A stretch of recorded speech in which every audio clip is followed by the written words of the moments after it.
All right, welcome back, everybody. The trade that rocked the NBA still hurting former Mavericks majority owner Mark Cuban, as you might imagine. He said that the Luka Doncic trade to the Lakers is not a deal he would have made.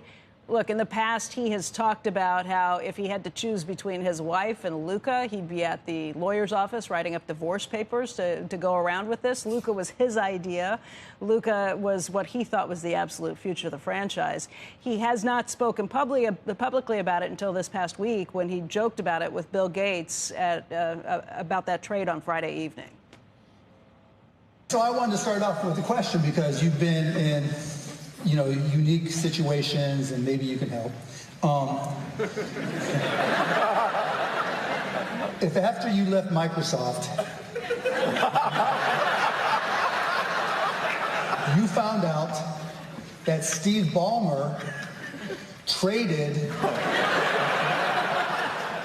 Windows 11, like the new hot operating system, for Windows 10, the Hall of Fame, but older operating. What would you do? I might have to hide from the press. I know a couple other people that are in that situation.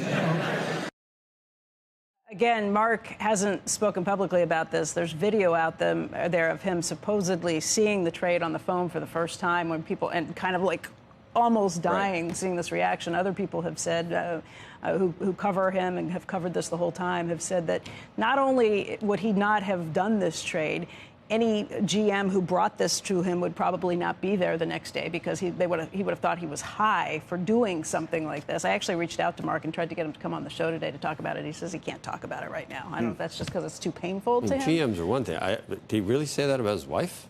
He was joking, but yes, that's what I was reading on the report. I know you would not be alive if you had suggested such a thing. Yeah. Hearing someone else say that made me nervous. Yeah.